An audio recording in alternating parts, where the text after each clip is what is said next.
وإذا بشر أحدهم بالأنثى ظل وجهه مسودا وهو كظيم يتوارى من القوم من سوء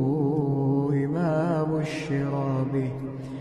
أيمسكه على هون أم يدسه في التراب ألا ساء